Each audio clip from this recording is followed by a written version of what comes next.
Boa tarde a todos.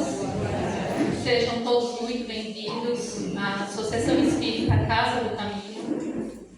Sejam todos bem-vindos àqueles que estão nos assistindo de casa. É com alegria que nós estamos recebendo a todos para esse encontro realizado pela USE Intermunicipal de Peruíbe, Itariri e Pedro de Toledo. Eu sou Vanessa Mariguete, uma mulher branca, de cabelos claros, acima do ombro. Estou usando uma blusa verde e uma calça jeans. Vivemos um tempo em que cada mais pesquisadores, universidades e centros de estudo têm se dedicado a investigar experiências espirituais, mediunidade, consciência e os impactos da fé na saúde física e emocional. E hoje teremos a oportunidade de aprender e refletir sobre o tema Evidências Científicas da Espiritualidade. Mas antes de iniciarmos a nossa palestra, nós vamos convidar Helena de Fátima Sanches, voluntária da casa, para fazer a nossa prece inicial e logo após, para a nossa harmonização musical, o grupo Instrumentos da Esperança.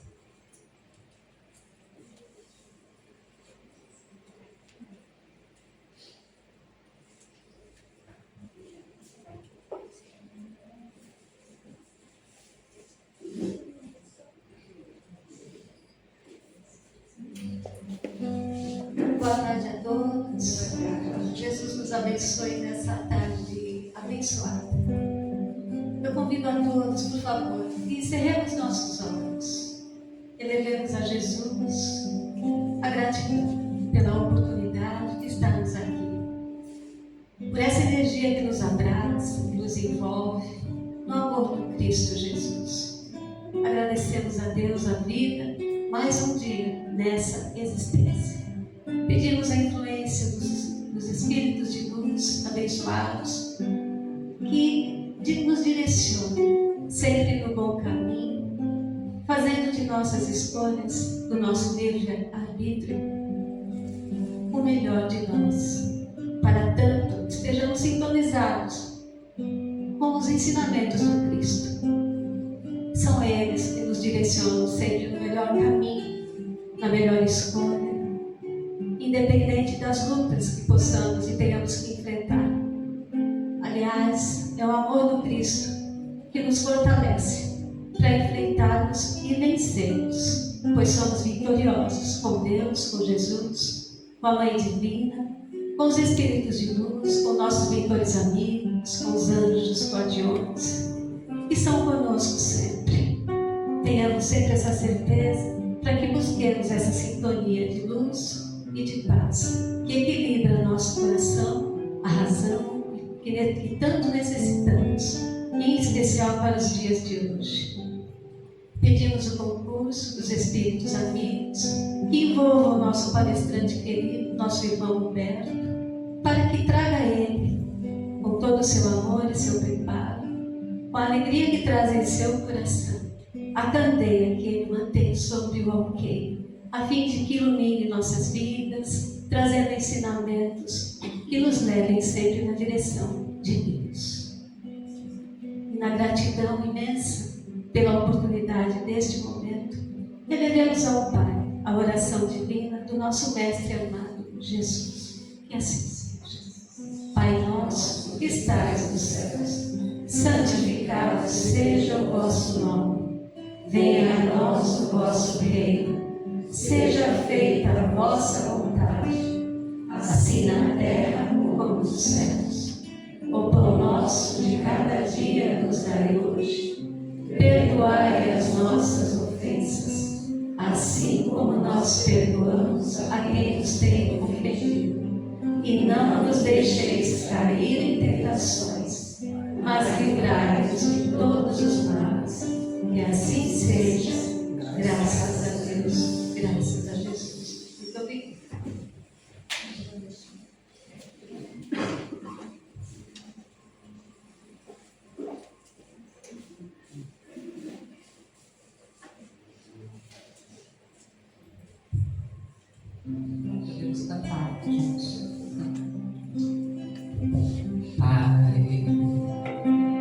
nosso que estás no céu,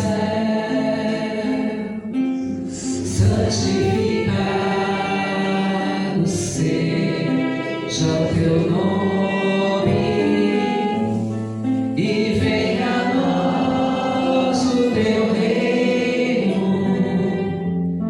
e seja feita a tua vontade, Pai, meu Pai do céu, meu Pai do céu, eu quase me esqueci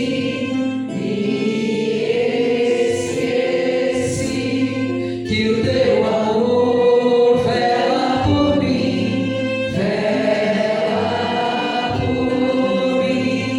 e seja feito assim. O alimento desse dia, dai-nos agora e sempre,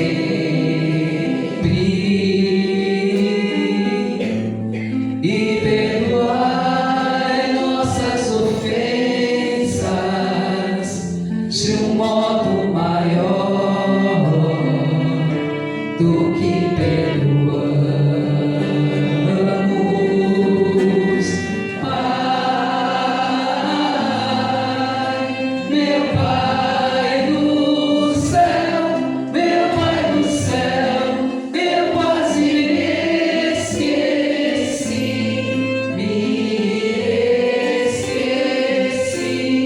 que o teu amor vela por mim, e seja feito assim.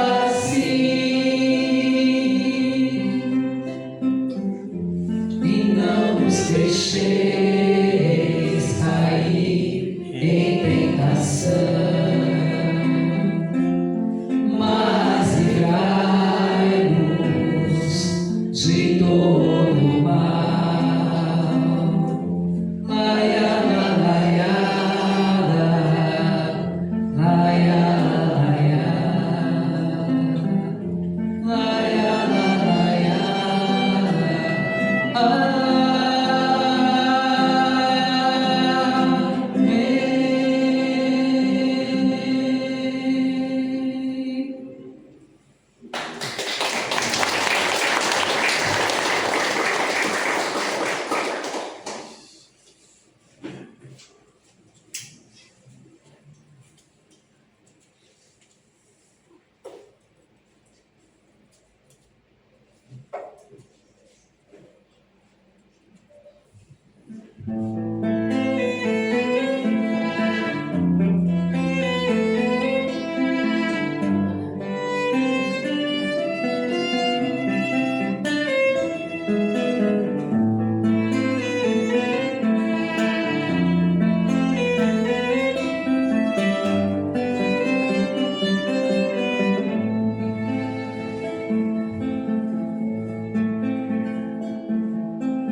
Sentimento me ronda,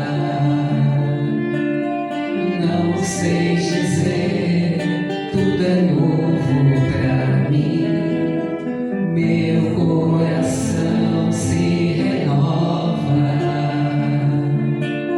sinto a esperança invadir o meu ser. Quero ser manso, ser limpo, ser justo e pobre de espírito ser. Tua palavra me sonda, me conta do reino que espera por mim. Eu te ofereço meu pranto, as dores da alma que quer renascer. Eu ouvi tua voz teu falar me encanto, que seguir, caminhar, que saber pra onde vou. Eis-me aqui, minha dor, Senhor.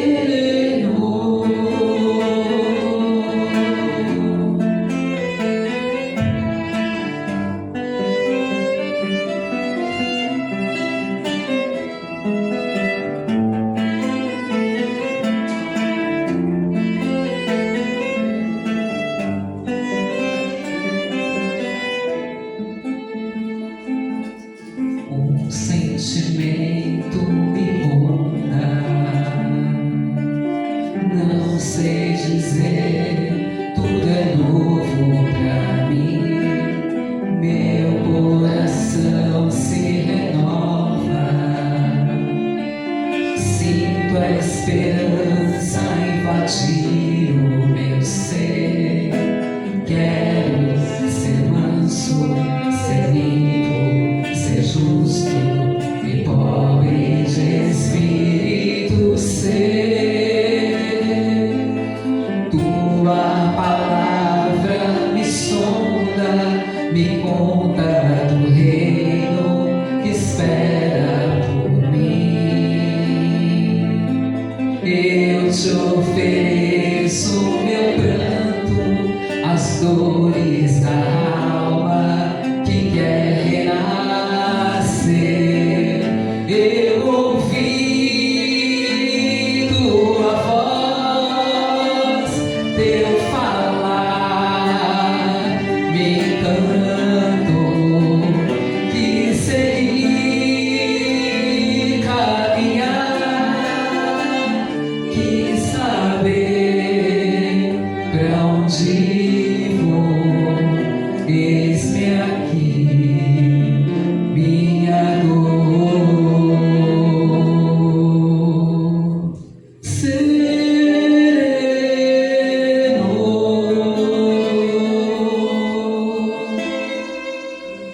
Graças a Deus.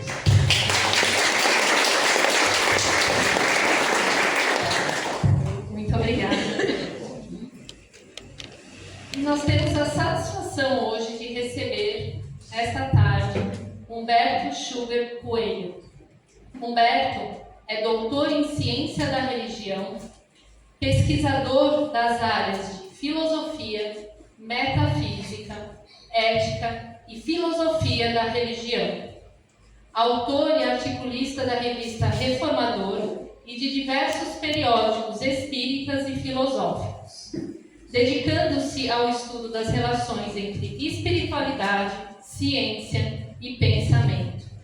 Trabalhador espírita desde a juventude, atuou nas áreas da evangelização, mediunidade e na divulgação doutrinária. Então, nesse momento, nós convidamos o companheiro Humberto Schubert Coelho. Seja muito bem-vindo.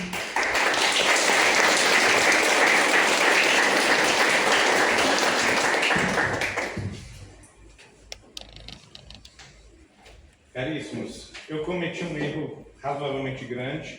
Quando eu abri o meu pendrive aqui, a palestra estava em alemão. Com uma leve ansiedade, eu fui buscar uma outra possibilidade e achei uma palestra em inglês. Vou considerar que é uma melhoria. Mas isso aqui é basicamente para a gente mostrar os artigos aqui. Nada no texto interessa, a gente não precisa ler o texto, nem eu vou me dedicar a ler o texto. Mas o que interessa é só para uma ou outra pessoa que queira fotografar para referência o artigo de onde eu tirei a informação. Então, basicamente só isso que interessa. Tá? Então, hoje nós vamos falar justamente do trabalho que a gente tem feito em divulgação, né, científica em várias universidades, vários hospitais. Né? Até agora já foram mais de 60 universidades e hospitais, 7 países, sendo que, com, claro, destaque para o Brasil, né, inúmeros, dezenas de universidades brasileiras, todas as maiores universidades brasileiras a gente visitou, a UFRJ, Instituto do Cérebro, a Universidade de Brasília, a Universidade de Campinas, a USP, a Universidade do Rio Grande do Sul, a PUC de Curitiba, a PUC de Brasília, a Universidade da Bahia, né? Só para citar algumas das universidades importantes, né, que a gente conseguiu fazer uma apresentação a respeito dessa temática. E eu vou começar contando para vocês como surgiu a pesquisa espiritualidade, para vocês terem uma noção também de como que essa pesquisa é feita e em que sentido ela não tem nada a ver com uma pesquisa de religiões. Tá? Uma coisa é pesquisar religião, que é um fenômeno social, humano, psicológico. Outra coisa é a pesquisa da espiritualidade do ponto de vista das ciências da natureza. Aí nós vamos na medicina, na psicologia, tentar ver qual é a natureza desse fenômeno. É completamente diferente, na verdade o meu campo de origem é a pesquisa nas ciências humanas. É o que a religião é no livro religioso, na perspectiva do fiel, na experiência da pessoa que vivencia a religião do ponto de vista humanístico-cultural. Porém, claro, fenômenos também acontecem no ambiente religioso. E, coisa boa, esses fenômenos acontecem em todos os ambientes religiosos. Não existe, a pesquisa científica mostra isso, a pesquisa serve para isso, né? Para mostrar se sim ou se não. Não existe fronteira cultural para o fenômeno espiritual. Ele acontece na mesma proporção, inclusive, entre católicos e protestantes, entre espíritas e budistas, entre hindus e muçulmanos. A proporção, para vocês terem uma ideia, não varia. Nós vamos encontrar em qualquer país que a pesquisa foi feita, qualquer país do planeta, o número mínimo de pessoas que acreditam na reencarnação foi 20%. Pode ser um país com majoritariamente pessoas sem religião ou ateístas, como a China. Pode ser um país sem religião, tendendo para o materialismo moderno, como a Alemanha. Pode ser um país mais evangélico-católico, como os Estados Unidos. Pode ser um país um pouco mais católico, como o Brasil. Os números são mais ou menos iguais. Pequenas desproporções, tá? Tudo 20, 25, 28% na Europa, por exemplo. Quando chega no Brasil, salta para 40%. Que acredita em reencarnação. Lembra quantos são os espíritas no Brasil? 2%. 2%. Como que 40% acredita em reencarnação? Já pararam para pensar nisso? Esquisito. No mínimo esquisito. Chega na Índia um pouquinho mais, que é o topo da lista. É Índia, Tailândia, são os países que têm maior volume de crença em reencarnação. Mas também não é muito mais do que o Brasil, não, tá? Está longe de ser 100% da população. Então, um pesquisador alemão, por exemplo, pastor luterano, né? Teólogo da Universidade de Halle, Universidade Martinho Lutero de Halle, ele começou a pesquisar, por curiosidade antropologicamente, quantos por cento dos alemães acreditam em reencarnação. Interessante, 20%, será que é isso mesmo? Eu vou em 10 estados diferentes e vou ver se isso é uma coisa regional. Quem sabe essa pesquisa foi feita em Munique ou foi feita em Stuttgart? São cidades muito assim cosmopolitas, cheias de estrangeiros. Deve ter alguma coisa errada aí. Foi cidade pequena, foi no norte, foi no sul e descobriu que o número mínimo de pessoas que acreditam em reencarnação é 20%. Aí ele mesmo ficou chocado com aquilo e foi descobrir que inúmeros filósofos alemães acreditavam em reencarnação, ou pregavam a reencarnação, inclusive filósofos materialistas, como Lichtenberg, né, da cidade dele, de Halle, cidade que eu fiz o meu doutorado também, na Universidade de Martinho Lutero. E o Lichtenberg era um materialista que dizia o seguinte: olha, não tem Deus, não tem alma, não tem nada de espiritual, mas as pessoas elas têm simpatias e antipatias instantâneas, e isso é ilógico. Só faz sentido eu ter uma amizade instantânea com uma pessoa se eu tenho uma história com aquela pessoa, Só faz sentido eu odiar uma pessoa se eu tenho uma história com aquela pessoa, uma vivência com aquela pessoa. Então, Lichtenberg, 250 anos atrás, ele concluiu que era necessário, materialista, tá?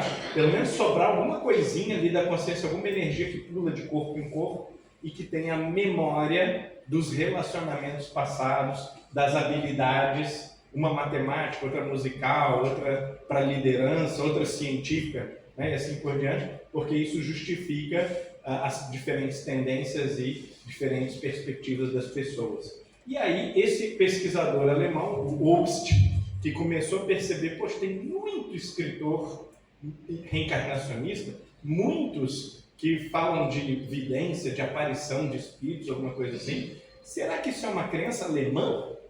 E tem vários livros com títulos assim, né? Reencarnação, uma crença alemã. Perspectiva de 200 anos atrás, né? Eles não sabiam muito sobre outros povos. Aí ele fez uma coisa que dá muita inveja na gente. Ele foi para a universidade e falou assim, eu queria uma verba assim, ilimitada, para eu viajar o mundo todo e ver se os povos, mundo afora, acreditam em reencarnação. A universidade alemã, claro que ela disse, claro, sim. Então, esse bolo de cheques em branco, foi passear pelo mundo afora e ver da Argentina até o Alasca, da Mongólia até a Austrália, da África do Sul até o Quênia, tenta achar aí alguém que acredita em reencarnação, porque é para isso que o imposto alemão serve, né? E ele viajou o mundo inteiro, 50 países, e concluiu o seguinte, num dos livros mais importantes sobre reencarnação, se não o mais importante que existe agora, Reencarnação Weltgeschichte einer Idee, né? Não existe povo no planeta Terra que não acredita em reencarnação. É uma crença de todas as comunidades humanas, em todos os climas, em todas as culturas. Não é uma crença majoritária. Tem nenhum lugar que eu cheguei que tivesse 80% de pessoas que acreditam em reencarnação. O máximo ali é a Índia e a Tailândia, que são 60%. Tá? Mas não tem nenhum povo que eu visitei que não tenha 15, 20% das pessoas que acreditam em reencarnação. E ele vai fazer vários relatos dos mais interessantes de indígenas nas Américas. Vou citar brasileiros, peruanos, argentinos e mexicanos e estadunidenses, americanos, né? E vai falar, por exemplo, dos povos formiga e pé preto, ambos ali no sul dos Estados Unidos, na região ali do Novo México de Utah, em que as mães têm o hábito, o costume de se deitarem nos túmulos dos filhos falecidos e, com a barriga encostada na lama, pedir para que aquele espírito retorne para dentro da barriga. Então, não apenas a crença reencarnacionista, mas a noção de que é assim que acontece o processo natural de reentrada do espírito no ventre, né? Que a encarnação, na verdade, é a entrada de um espírito que tem outra data, outra vivência de volta no corpo físico.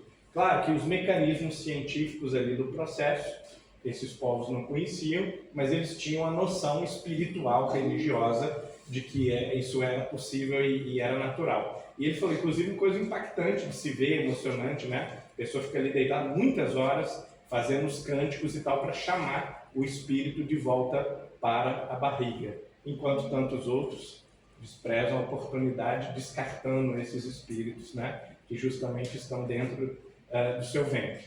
Bom, e esse pesquisador alemão é a pessoa que ofereceu a maior contribuição no estudo da reencarnação do ponto de vista antropológico. Seres humanos acreditam na reencarnação. Isso prova que reencarnação existe? Não. Para isso nós precisamos fazer pesquisa do nível da natureza. Vamos provar que existe o espírito e provar depois que o espírito passa pelo processo de renascimento. E a forma adequada de fazer isso é começar pelo começo. Existe algo que sobrevive à morte do corpo? Essa é o ponto já em que o acadêmico moderno, no geral, para. Ele fala assim, não tem, não existe isso. Não é possível. e baseado em absolutamente nada.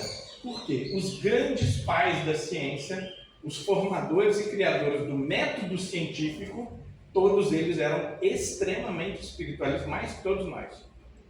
Né? Vou dar como exemplo, por exemplo, Francis Bacon, o pai do método empírico experimental, que é a base de toda a ciência experimental que existe. Ele escreveu que a ciência, ela não era uma atividade humana como outra qualquer, mas a ciência é uma obrigação moral de todo ser humano.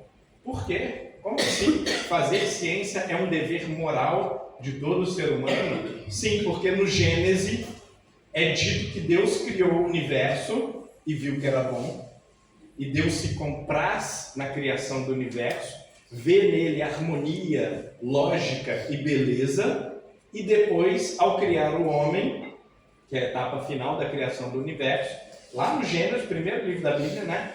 Deus diz assim: e agora você é o administrador disso tudo. É tua responsabilidade, então conclui Francis Bacon, é tua responsabilidade conhecer para administrar. Você não administra uma empresa que você não conhece. Então, todos os seres humanos têm a obrigação moral e religiosa de estudar química e física. É gente muito diferente que nasce aqui de vez em quando, né? Com uns pensamentos muito engraçados, né? Leibniz, por exemplo, que é o criador do cálculo infinitesimal, ombro a ombro com Aristóteles, ali para disputar o título de ser humano mais inteligente que já existiu, ele diz o seguinte: não existe vocação humana maior do que conhecer as causas das coisas. Qual é a primeiríssima de todas as causas? Né? Qual é o fundamento da realidade a partir do qual eu leio a vida moral, a partir do qual eu entendo a matemática? Como que a matemática combina com as regras de funcionamento da matéria? Como que a gravidade respeita um padrão exato? Como que as interações moleculares, como que os corpos interagem uns com os outros em absoluta perfeita sintonia e harmonia? Isso é pouco razoável. Tem que ter uma orquestração, tem que ter um maestro por trás do encaixe dos vários instrumentos. Se cada instrumento está apoiando o outro, um está dando a nota para apoiar e valorizar a próxima, então há uma inteligência intrínseca na estrutura do universo. Portanto, não há só uma causa primária de todas as coisas, mas essa causa, conclui Leibniz, é inteligente. Daí que vem o termo que a gente conhece bem, né? Pois bem, assim surge a ciência, a física moderna, com Newton, com Galileu, com Descartes, com Bacon, com Copérnico, todas elas pessoas mais religiosas do que a gente. Pessoas que eram, no mínimo, tão religiosas quanto as que a gente hoje considera santos ou líderes espirituais. Tá? Então, essas pessoas que fundaram a ciência, elas não nos permitem hoje virar e dizer que a ciência está em contradição com a espiritualidade, com a religiosidade. Se há uma contradição, ela foi inventada, não foi pelos pais da ciência, foi por alguém que depois tinha alguma briga específica com as igrejas e começa a estabelecer os pontos de ruptura. Então, a pesquisa em espiritualidade, ela vai surgir nos anos 80, tecnicamente 78, 79, mas 2, 3 pesquisadores. Então, nos anos 80, a Organização Mundial de Saúde, né, o CID americano, eles vão todos começar a se revisar para admitir a espiritualidade, a existência da espiritualidade, porque dezenas de médicos e pesquisadores de saúde começam a dizer, olha, isso aqui é fator, isso aqui contribui muito para a saúde mental, contribui para a felicidade, contribui para o bem-estar, está correlacionado a taxas de suicídio, né? Espiritualidade. Então, todas as pesquisas até o começo dos anos 80 diziam especulativamente, às vezes, ou encontravam pequenas correlações entre, por exemplo, pobreza e depressão, né? Tem uma correlação entre insatisfação econômica e depressão, questões de gênero, homem, mulher, raça, tudo isso está correlacionado.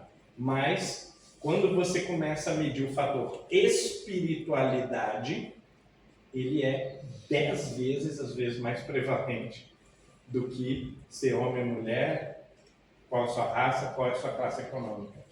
Isso foi estarrecedor, a medicina teve que se readaptar, primeiro ali naquela elite que estava percebendo os fenômenos, e a gente tem alguns heróis que a gente precisa valorizar até hoje, né? Assim como a gente lembra muito bem dos heróis que construíram o movimento espírita, a gente às vezes não lembra dos líderes regionais, né, que estão ali puxando o carro, puxando a carroça no dia a dia, mas aqueles pioneiros, aqueles primeiros heróis que todo mundo lembra. Robert Cloninger, que era o psiquiatra mais importante do grupo, e Harold Koenig, que é o psicólogo mais importante do grupo, que é o pai da área de psicologia da religião moderna. E esses dois autores são tremendamente influentes, não só porque eles têm 45, 50 anos de pesquisa nessa área, mas também porque eles são muito brilhantes. E Robert Cloninger, por exemplo, tem mais de 1000 artigos publicados.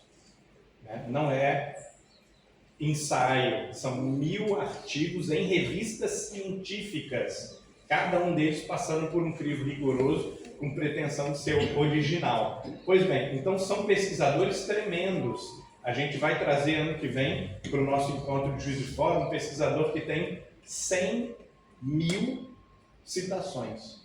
O nome dele foi citado, o trabalho dele, né, foi citado 100.000 vezes em revistas científicas. Então, quando a gente fala em pesquisa e espiritualidade, a gente não está falando mais de pessoas que elas têm uma área de pesquisa ortodoxa e de vez em quando, no tempo livre, elas fazem um pouquinho de coisa de espiritualidade. Mas são pessoas que fazem apenas pesquisa e espiritualidade e são pessoas reconhecidas mundialmente, tá? Que conseguem publicar nas 10 melhores revistas de medicina do mundo, que conseguem publicar nas melhores revistas de psicologia do mundo. E essas pessoas, muitas delas, são brasileiras. Nós somos o 5º país do mundo em pesquisa e espiritualidade.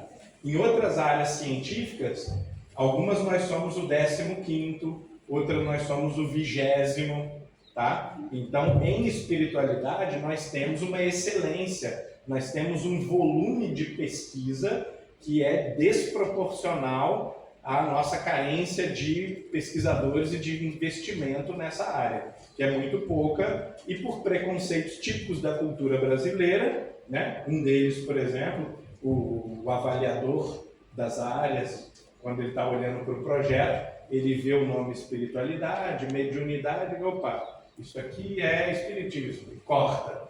E ignora o fato de que no Vietnã, na Rússia, na Nigéria, também chama mediunidade. Né? Então essa é uma outra conquista que a gente precisa enfatizar bastante e reconhecer. Pesquisa em mediunidade chama pesquisa em mediunidade no planeta todo. E a ignorância da comunidade brasileira supor que isso é assunto de um grupo específico, né? Porque no Vietnã é estudado com o nome mediunidade. Uma vez eu entrei numa biblioteca só de obras coreanas e eu achei lá 70 livros, mais ou menos, sobre mediunidade. Mais ou menos 70 livros só sobre mediunidade coreana. Tudo referido especificamente à experiência coreana. Eu tive a oportunidade, né, que eu estou muito satisfeito de ter escrito meu primeiro artigo sobre mediunidade na China, com Shi Weixi, que é um professor de filosofia sino-brasileiro, né, radicado aqui agora, vivendo em São Paulo, e que, né, sou muito grato a ele também, por ele ter ajudado a conferir também toda a parte da nomenclatura do mandarim, e nós escrevemos um artigo fazendo análise da mediunidade na China medieval, para ver se os relatos de aparição de comunicação com os espíritos e as técnicas, principalmente monges taoístas sugeriam como técnicas de uso da mediunidade, eram compatíveis com a fenomenologia que a gente usa hoje na pesquisa normal em todos os lugares, no Canadá, nos Estados Unidos ou na África. E nós descobrimos que, apesar desses textos terem 1.500 anos, eles seguem exatamente os mesmos protocolos e descrevem exatamente os mesmos padrões que hoje todo pesquisador que faz estudo na área de mediunidade reconhece, né? Então, não se trata de questão cultural mais. Não se trata de minha crença, sua crença, meu nicho, seu nicho, você acredita, você não acredita, e por isso nós começamos a tentar fazer uma divulgação mais popular desse trabalho. A gente tem aí um exemplar do nosso livro Ciência da Vida Após a Morte, que a gente escreveu em inglês para o público internacional, porque a gente queria responder a uma questão que muitas pessoas colocavam para a gente. Você acredita nessas coisas, mas eu só acredito no que a ciência mostra, né? Eu não acredito porque alguém falou, porque fala o papo de Jesus, tudo para mim é palhaçada. Eu quero saber o que a física, a química, a biologia mostra. A gente, não, muito bem, então vamos fazer um estudo, gastamos vários anos nisso, né? Vamos fazer um estudo do que a ciência afirma sobre a espiritualidade, sobre a vida após a morte. Por curiosidade, né? E a gente foi descobrindo que tem muito mais coisa do que a gente já sabia, né? Quando a gente escreveu o livro,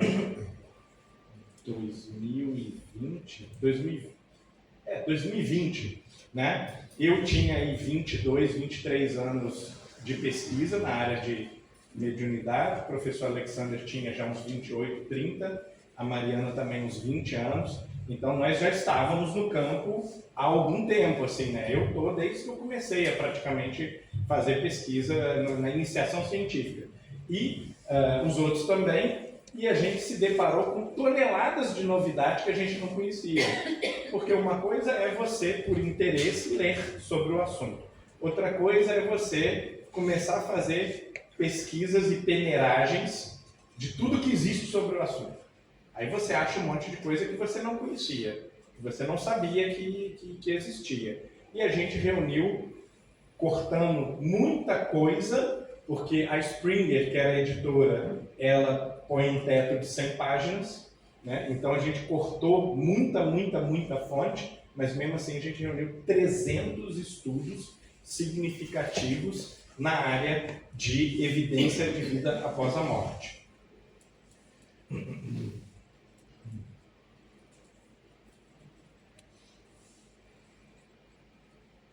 Isso aqui tudo eu já falei. Isso aqui é importante. Então, o estudo mais relevante, mais influente do mundo, até 4, 5 anos atrás, era um estudo feito com enfermeiras americanas. Então foram 80.000 pessoas, mas esse estudo ele era um pouco imperfeito, por quê? Essas 80.000 pessoas eram mulheres, eram americanas e eram enfermeiras. Quer dizer, é bem específico, assim, a profissão é igual, o gênero é igual e a nacionalidade era igual, né? Mas, mesmo assim, era o estudo mais importante de espiritualidade do mundo. Por quê? Eram 80.000 pessoas, ninguém faz pesquisa com 80.000 pessoas. Quando a gente, né, que luta com muita dificuldade no Brasil, a gente faz pesquisa com 500 pessoas. Tá? É o que é possível fazer. E faz uma pesquisa de 2, 3 anos, que é o período que a pessoa está no mestrado, no doutorado, e o aluno está ali coletando, né, o pesquisador está ali coletando os questionários. Então, para você fazer uma pesquisa com 80.000 pessoas durante 30 anos, você está falando de milhões de dólares, que, né, é dinheiro que não acaba mais, que está sendo despejado ali naquela pesquisa. É uma coisa que no Brasil não tem como reproduzir, só nos Estados Unidos que é possível, que existe essa estrutura financeira para a ciência, né? Mas essa pesquisa é muito importante, não só porque são 80.000 pessoas, mas porque são 30 anos. Então eles viram os gráficos... Perdão, errei a pesquisa.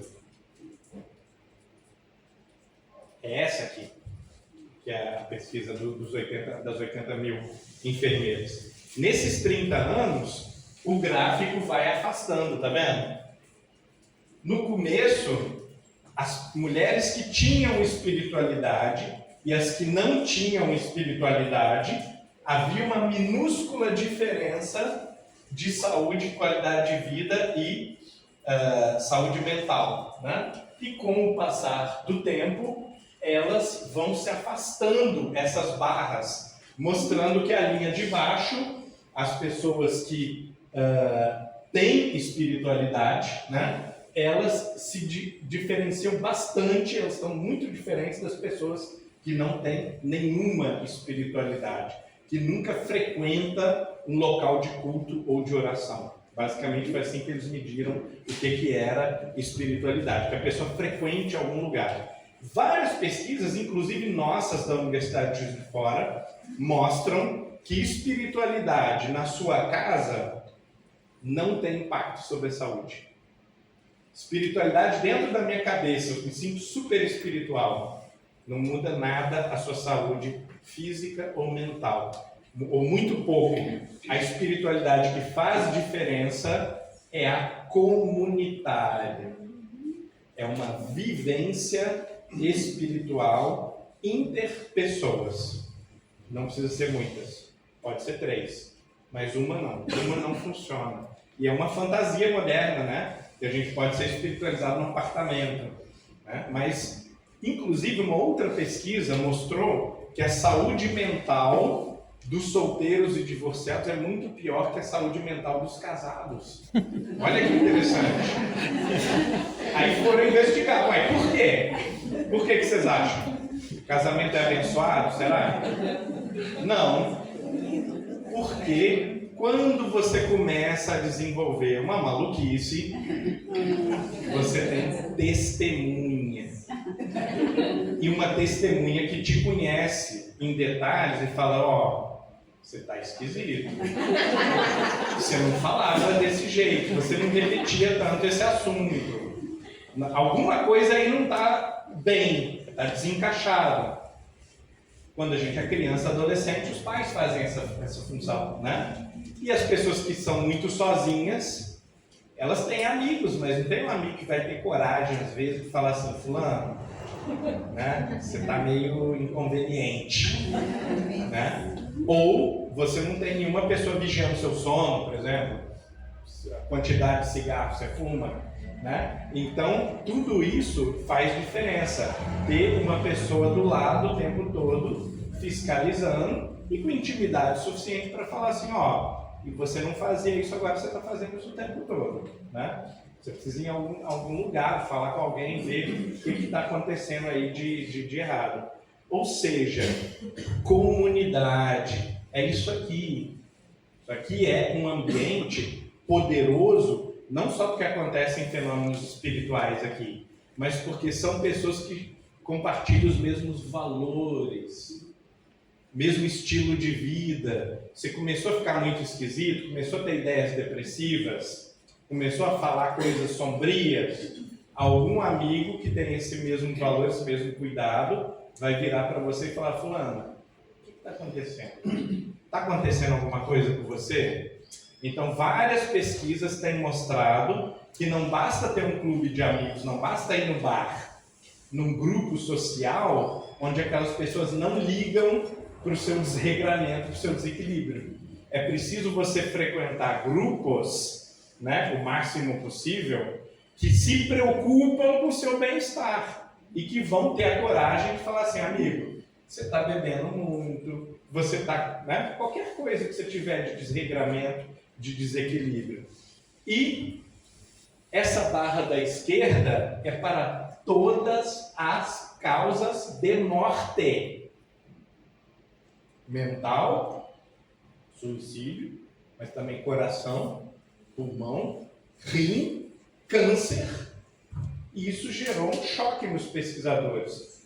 Como que todos os fatores de morte, eles acontecem mais no grupo sem espiritualidade do que no grupo com espiritualidade? A pessoa está abençoada, né? Ela está imune às doenças? Não pode ser isso. O pesquisador não gostaria de ir nessa direção de supor uma força mágica espiritual ali, mantendo as pessoas. Então, a maior aposta dessa investigação é que são fatores comportamentais, de higiene de vida, higiene mental, higiene do comportamento, disciplina, regramento, conscientização, que estão impactando a qualidade de vida das pessoas. Bom, aqui, muito mais impactante, uma outra pesquisa recente, feita com a relação dessas mulheres e a probabilidade de elas concluírem o suicídio. Na barra alta, vocês estão vendo mulheres que nunca frequentavam um local religioso espiritual. E na barra baixa, vocês estão vendo as mulheres que frequentavam uma vez por semana uma comunidade espiritual religiosa.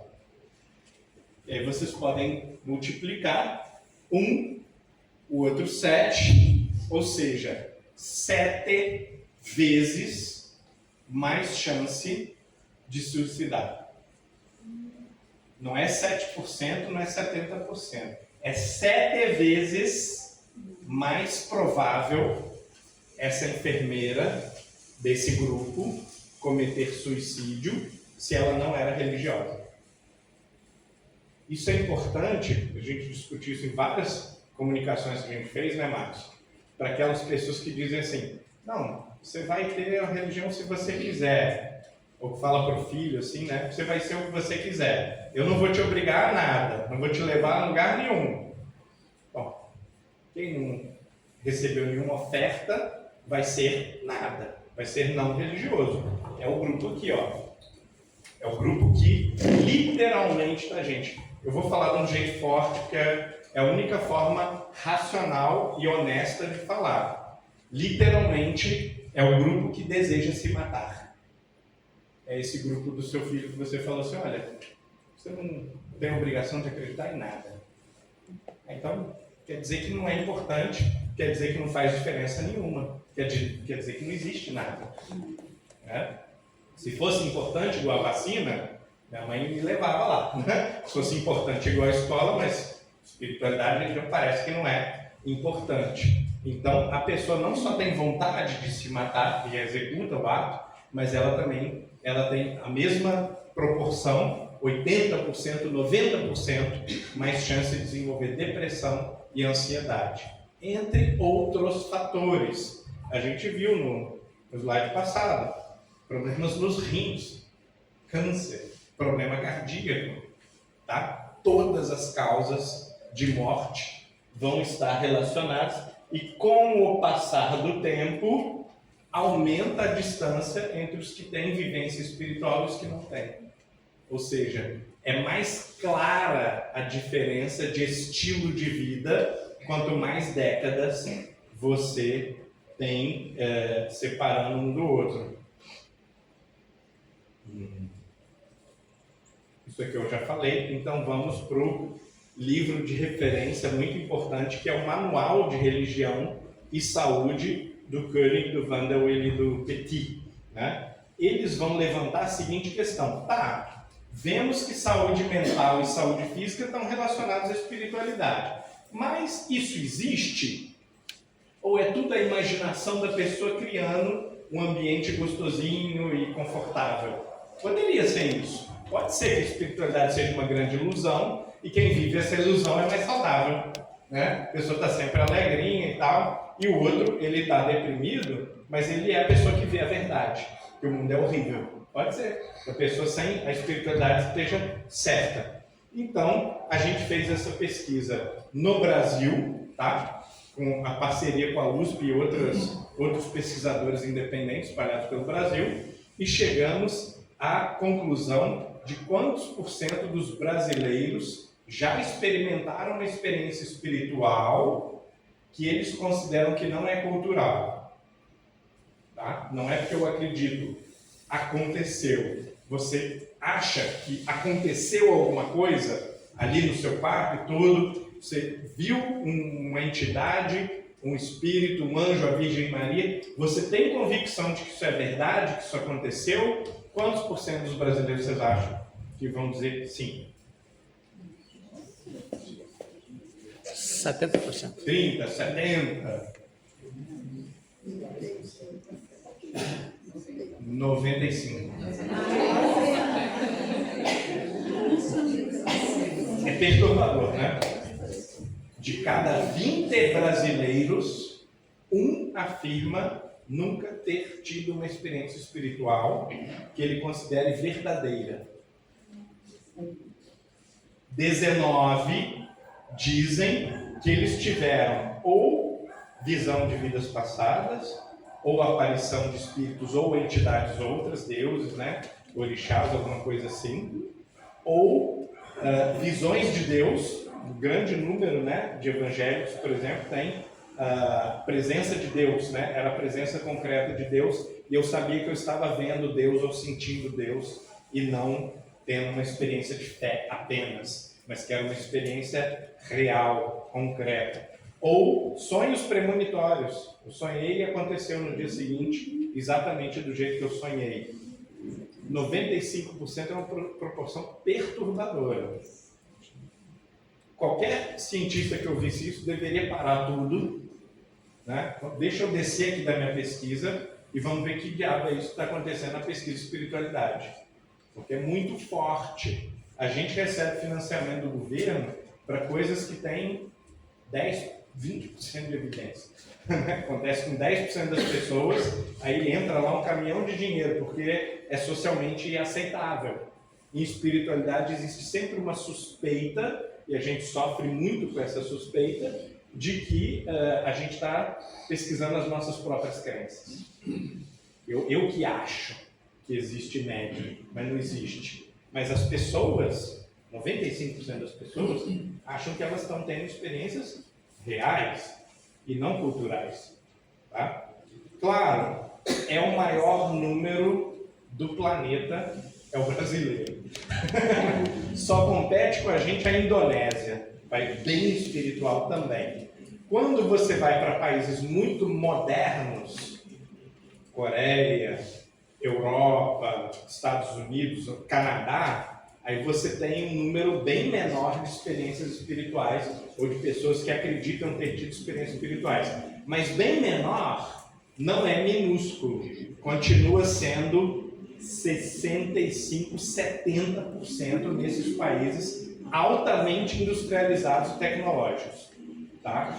Com boa educação e tudo. E outra, pesquisas feitas com pessoas com vários graus de escolaridade, pessoas que só terminaram o ginásio, o ensino médio, graduação na faculdade, mestrado ou doutorado. Desses grupos, quais são as pessoas que têm maior crença em vida após a morte? O que vocês acham? Que fizeram doutorado. É o grupo que tem maior número de pessoas que acreditam na vida após a morte.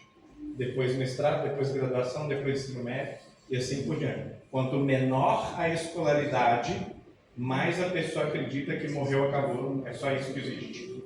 Tá? Então, muitas vezes, as nossas crenças, elas não encontram respaldo na pesquisa científica. A pesquisa científica desmente aquilo que nós acreditamos. Então, nós reunimos no nosso livro, né, Ciência da Vida Após a Morte, que já está traduzido ao português, né, quase que um ano depois de publicar. Nós tentamos reunir as categorias das evidências que seriam as melhores evidências para a vida após a morte. Quais que são as melhores evidências? Porque tem uma tonelada, tá? E hoje a gente já está percebendo que a gente cometeu um pecadinho de não ter acrescentado as experiências de final de vida, em cuidados paliativos, nas horas finais de vida de uma pessoa. Essas pessoas têm experiências espirituais tremendas. Quantos por cento será que são? Porque nos Estados Unidos, por exemplo, 20% são ateus, né, materialistas, mais um monte de evangélico, católicos, tal, islâmicos. Quantos por cento será das pessoas que têm uma experiência de ver um espírito um pouco antes, horas antes de morrer, o que vocês chutariam?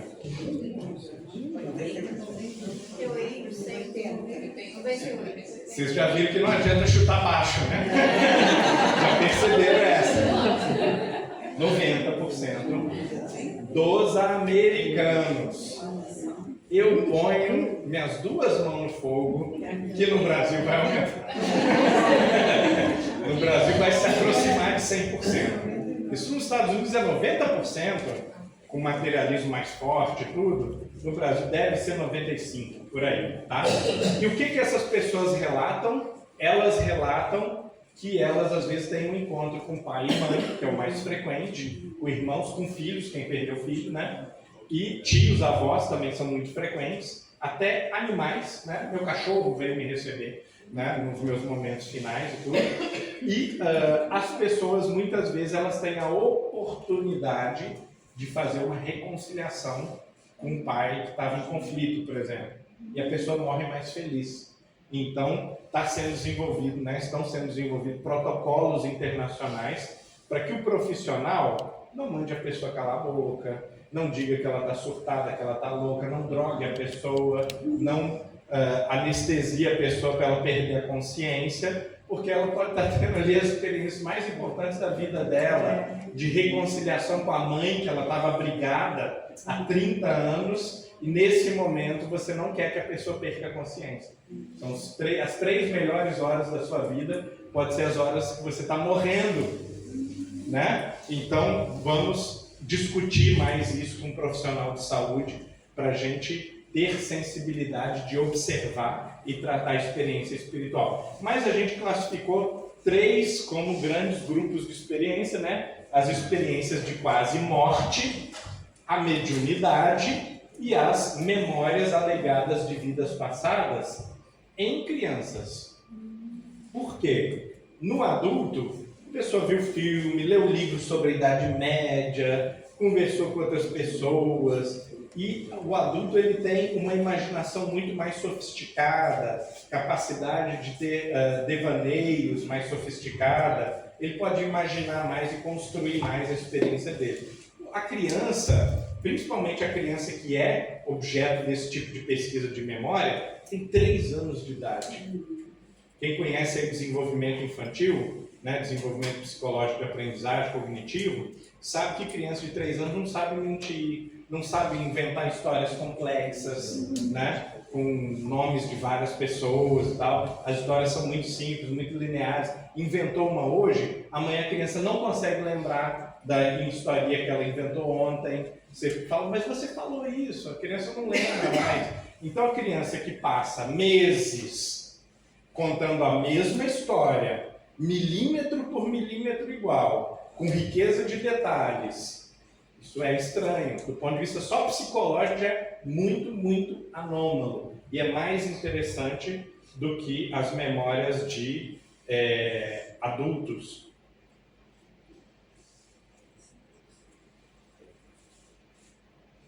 Tá. Por que a experiência de quase morte ela também é muito interessante?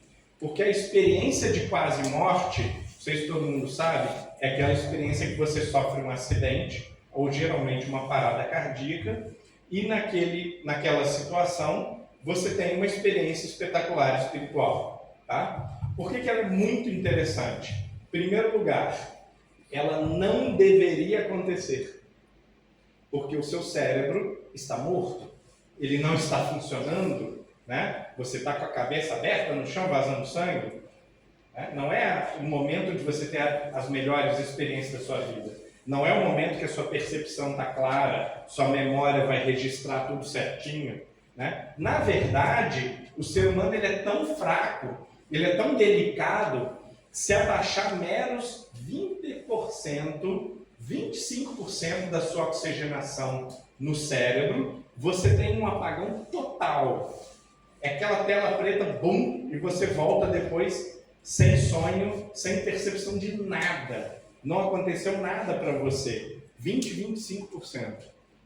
Pois bem, seu coração parou, não tem mais fluxo de sangue. O oxigênio, que quando cai 20% você apaga, ele cai 100% para zero. Atividade elétrica zero, que é o que faz a sinapse, né? É o que liga um neurônio com outras, as redes neurais umas com as outras. Como que essa pessoa pode ter experiência? Como que essa pessoa pode ter experiências que ela volta depois e diz: essa foi a melhor experiência da minha vida. Toda a minha vida é como se eu estivesse no escuro, agora eu estou vendo. Né? Outra coisa absurda, mais da metade dos cegos relatam ver perfeitamente e compreendem o que veem. Naquelas operações raríssimas que é possível permitir um cego de nascença ver, a pessoa leva semanas para adaptar o nervo óptico, né, ao processamento cerebral e começar a entender o que está vendo. Por dias vê só borrão. Pois bem, o sujeito que nunca teve um segundo para se adaptar, ele sofre uma parada cardíaca e ele fala: olha, eu via, eu lembrei que eu via, sendo que ele nasceu cego. Como que você lembrou que via e que a visão é natural para você? Você via antes de nascer. E eu entendia perfeitamente o que eu via. 60% dos cegos de nascença enxergam durante a experiência de quase morte. Era mais um número que era para todo mundo parar tudo e falar: peraí, ou isso é mentira, ou eu que estou perdendo meu tempo, eu devia estar olhando para esse tipo de coisa. E nós temos, quanto mais avançada é a medicina, mais experiência de quase morte a gente tem. Porque antes a pessoa morria. Se a pessoa tem um piripaque na Bolívia, a chance dela morrer é muito alta. Muito alta. Mas se ela tem no Canadá ou no Japão, a chance dela ser ressuscitada é muito alta. Então nós temos entre os maiores índices de ressurreição do mundo, do Japão, por exemplo. São 100 mil ressuscitados. 100 mil ressuscitados. E os números, então, de experiência de quase morte, experiência espiritual nessas condições, aumentam dramaticamente.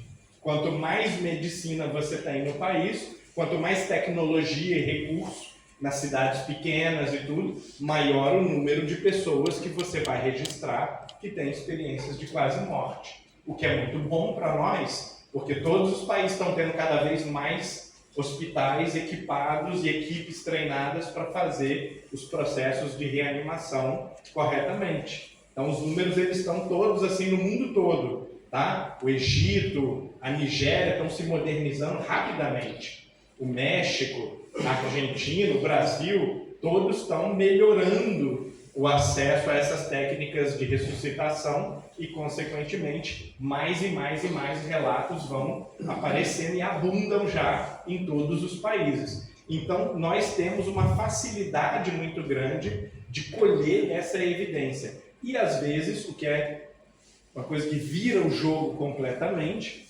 nesse estado que o cérebro não funciona, o olho está fechado, tá? Não tem como ter processamento do que eu ouço, porque o nervo óptico não está conectado nem funcionando, o cérebro está apagado.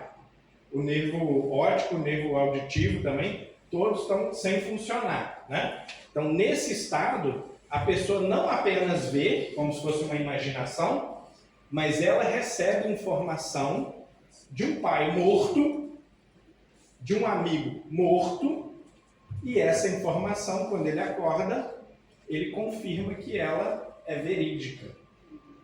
Muito interessante, não? Ou a pessoa diz: eu estava aqui, recebendo a cirurgia, olhei para o meu corpo, percebi que eu não sou o meu corpo, me afastei e fui na sala ao lado ver o que estava acontecendo.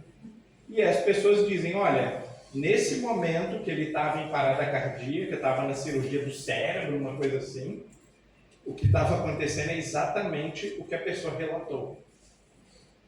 É percepção verídica, capacidade de verificar fatos que estão acontecendo à distância. Gente, isso aqui é uma mínima degustação, portanto, de tudo o que a ciência empírica atualmente tem apontado e revelado acerca da possibilidade de nós discutirmos a vida após a morte, não mais do ponto de vista da crença, mas do ponto de vista da análise empírica das ciências de saúde, das ciências psicológicas e médicas. Tá? Então, o horizonte é gigantesco. Eu vi que eu gastei uma quantidade muito grande de tempo.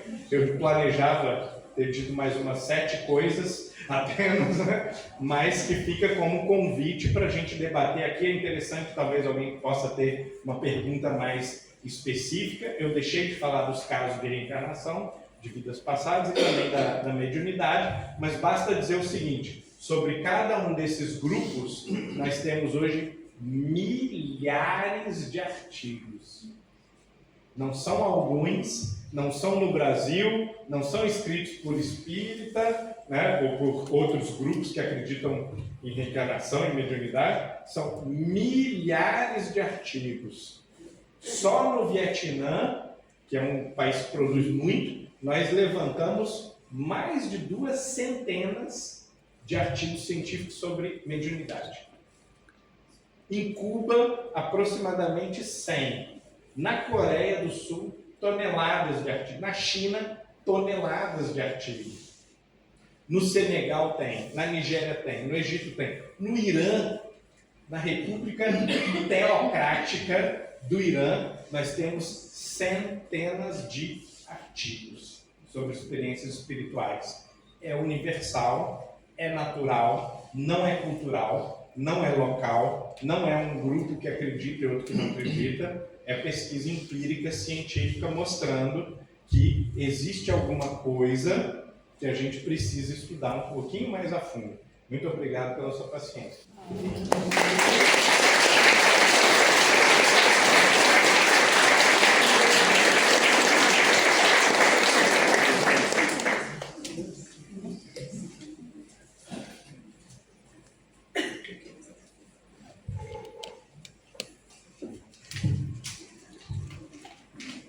Muito obrigada, por trazer um assunto tão importante, trazer um gostinho, né? Porque dá vontade de se aprofundar cada vez mais nessas evidências científicas.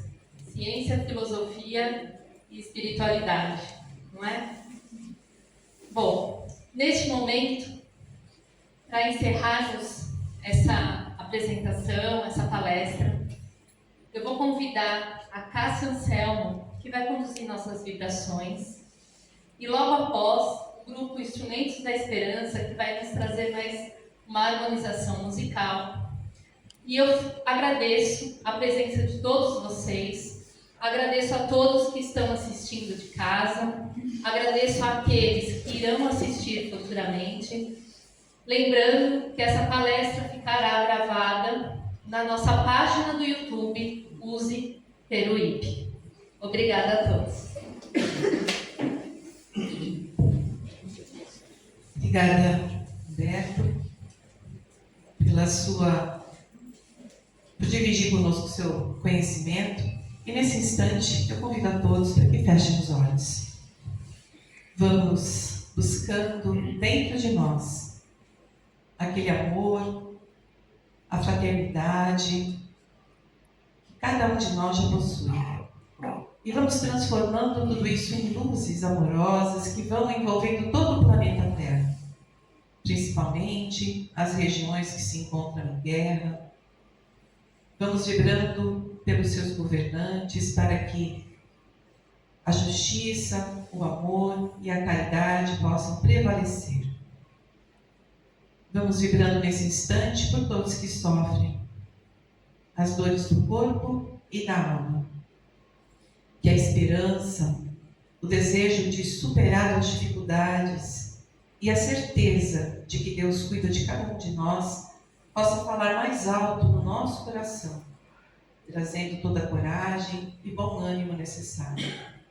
Vamos vibrando pelas crianças, pelos idosos, mas principalmente na tarde de hoje, gostaríamos de vibrar por todo o setor científico do Espiritismo, nos fala Kardec que a doutrina espírita é ciência, filosofia e religião.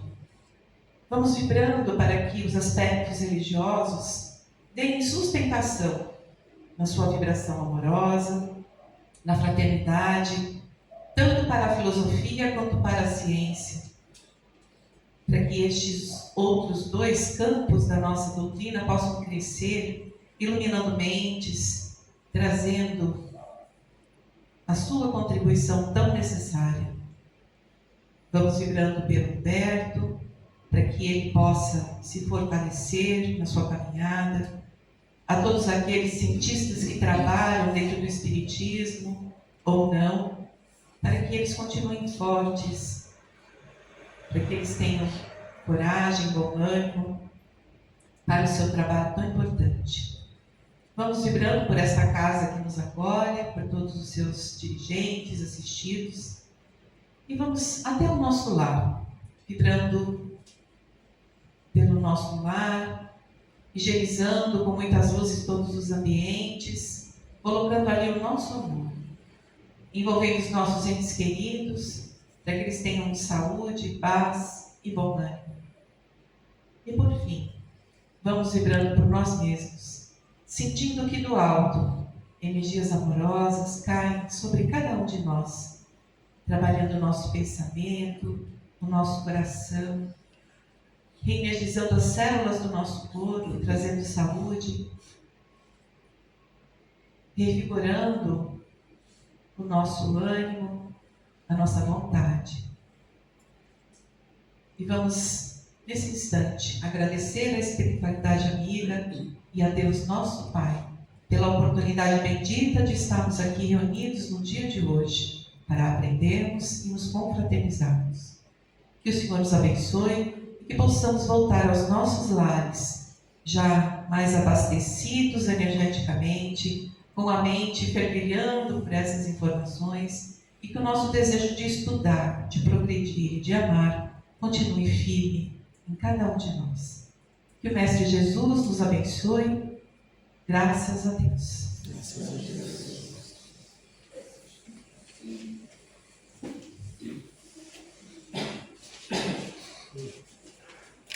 Boa.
Graças a Deus.